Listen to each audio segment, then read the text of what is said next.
Hey Dan, Nisha here. I'm still acting on YouTube videos. I came in today and I said, listen, I'm not taking your drugs unless you detail the ingredients. My voice has gone very husky and hoarse from taking them. There's apparently some form of, other people claim carcinogenics in the drugs themselves. I don't know what there is, but the tobacco here is making my voice very hoarse. You see this man over here? Technically I'm not allowed to record under the improvised laws, so maybe his face won't come clear. But he is consistently here since the time I've been here, spitting and hawking and doing whatever else and causing disturbance. I don't mean to say he's causing disturbance intently, but some of us become evoked in the wrong way, in the sense it could be becoming troubled in the wrong way. This is natural for every human being on the planet, as far as I can tell. Unless you're not natural, unless you're not a human being, you don't encounter trouble. There's no such thing as a heavy divine man on this planet, apparently.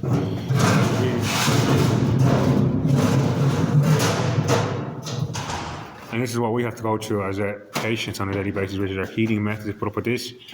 No offence to man. He seems to be doing his clean and air fair play to him. The point I want to make is that psychiatric illness seems to be a real phenomenon for some people. This is my next challenge, to see if anyone can cure against it. If anyone comes into a state of meditation, contemplation that is, to sit in the lotus position, for example, and meditate your own infinity or eternity of existence. How long have you been alive? You can react to this in the name of decimal points or eras or concatenations, which are created notions of the universe. So in the same sense, the notions of schizophrenia, psychosis, the terms they've been derived upon me, are concoctions in the English language. I asked my cousin there, what's the word for mind in Polish? He said he didn't know. What's the word for mind in Sanskrit? What's the word for mind in Indian language or German? What is the word for mind in any language? And how can you perceive the notion of an illness within this mind frame? Because our mind frame is just to have a frame around the mind in which you encapsulate it. Where is the illness that you're detailing in me? Because you forced the drugs upon me again today, which I choose not to take.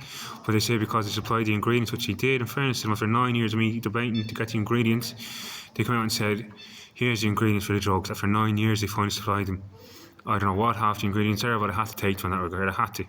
Which means they're proving I'm mentally unstable. I'm asking for more support in this regard to show that mental instability isn't a real phenomenon for most people who don't have to confront it. So I'm asking for people to go and be confronted with the notion of mental instability in their lives if they can, and see what brings them. To see either bring them down or up or happy or sad. For me to say the miserability, in the sense that people are trying to dictate my mindset by saying that I'm mentally invalued in its own way. That's how I feel now. I feel largely that the sun stops shining on you, in a sense that people will devalue me even further in relation to believing I'm mentally unstable or psychotic or schizophrenic, in relation to being enraged or upset or continually bombarded mentally, like, or coercively. For me, it's a form of mental coercion where they say you are mentally unstable consistently.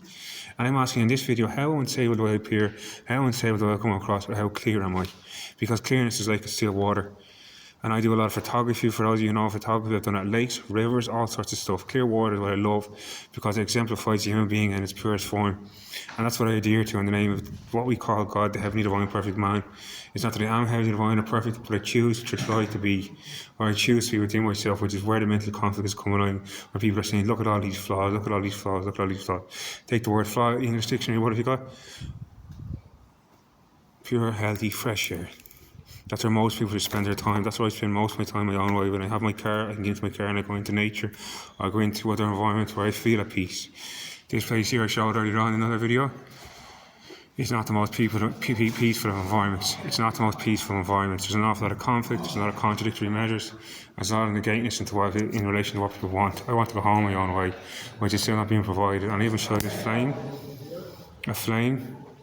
off a lighter is lit. You see the sun is lit in the same form. This is what we call flame worship. This means we tend to our conscious state at all times, to those who are the same religion or culture, so to speak. So other people might understand the Irish culture. St. Bridget, for example, held the flame for 400 to 500 years, if not longer, in the name of keeping the flame of enticement, love, peace, adequacy and harmony alive. That's my culture, but in the name of psychiatry, they think their culture is going to overwhelm my culture, but it is a form of ruination of what this culture is, which is decline the flame. They make you unconscious, to make you destabilised, and they make you unfortunate in their own way, by proving that you're mentally unstable. This is their concoctions, this is their they realise it matters within their own selves. I'm asking them to become more responsible, more coherent, in a sense of becoming relevant, and make yourselves known to society why you feel people are mentally unstable. That's my challenge and my query to you all. Thank you.